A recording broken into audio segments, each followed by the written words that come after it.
Welcome back. Thank you for joining me. What meaning do you want your life to be about? That's a pretty serious question, without being too serious. What's your passion?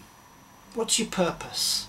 Now, I know I've done a recording about this before because it would be my 10th habit, about having a clear purpose with an open, loving heart and leaving a legacy behind you. I do a lot of work with young offenders. I do that because they're labelled as such, and in my opinion they've got lost. What they've downloaded into their iPod from their parents, their peers, their pedagogical figureheads, their teachers, whatever, and they just act out doing the best job they can with what they've got, and it leads them into the police and the courts, and then I get involved.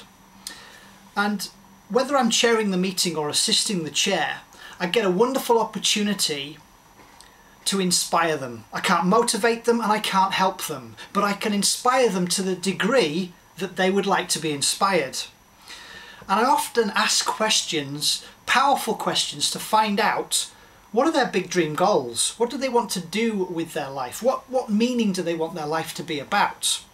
And once they know and I am aware of it, then if I can make a connection to their present behaviour, which is obviously getting the results or their reality or their outcomes that not conducive, because it involves the police, it involves the courts, it involves their parents, no doubt their grandparents, it involves the youth offending services, it involves me. It's like a ripple effect. If they're in the centre, then everyone else around them then is affected by their behaviour, their actions.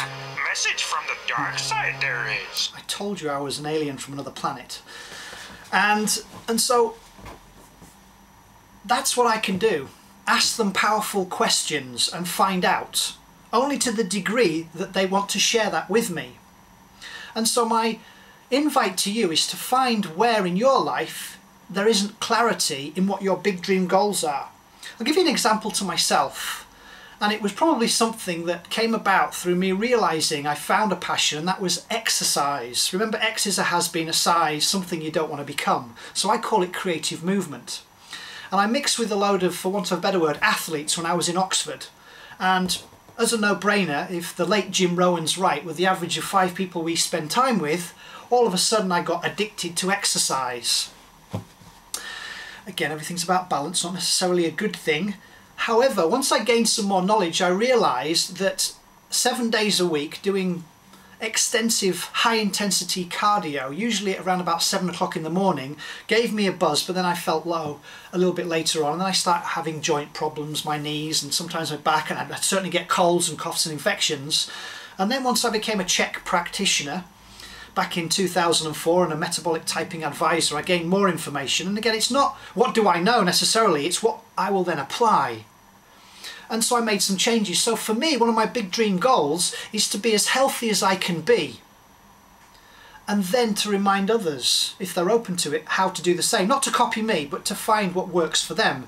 In other words, to put in the right fuel right for them, that's where metabolic typing comes in, and to then eliminate or reduce the inhibiting factors. It could be metal teeth in their mouths, it could be drinking fluorinated water or fluoride in your toothpaste, using Teflon pans, but applying things to their biggest organ that obviously will compromise their skin, that's the biggest organ, and then their second biggest organ, which would be their liver, and so on.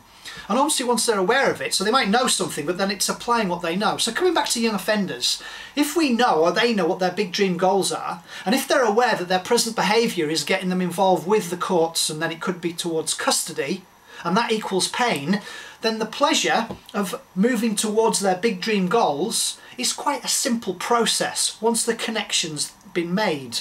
Well, it's an invite for you and for them to make that connection. And only to the degree that they want to. Bearing in mind the only constant in the world is change. Nothing stays the same from one moment to the next.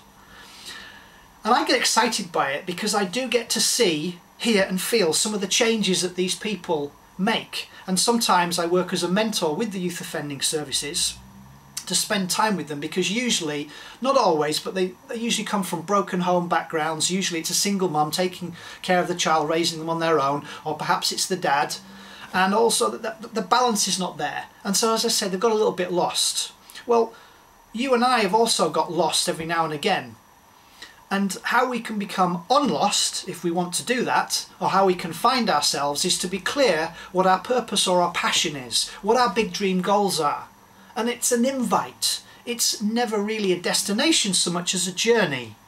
So what can you do right now to be clear as to what your purpose or passion is? Mine obviously is health, so anything related to health, I will gain that information and then I will apply it. And once I've applied it and I've reaped the rewards, I will then pass that on or share that with other people, if they're open to listening. And I suppose one of my big frustrations is when I present or when I teach, and people suddenly get these aha light bulb moments of these things. Oh, I didn't realise that about myself.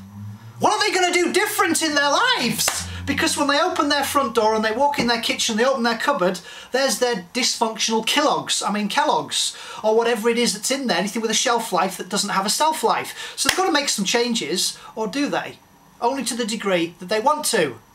So what are your big dream goals? What could you be doing? Would you like to be doing that brings you joy, happiness, makes you feel good, and allows you to become the change you want to see in the world, as Gandhi once said. Have fun doing it! My love to you all. Have a great day. Bye for now.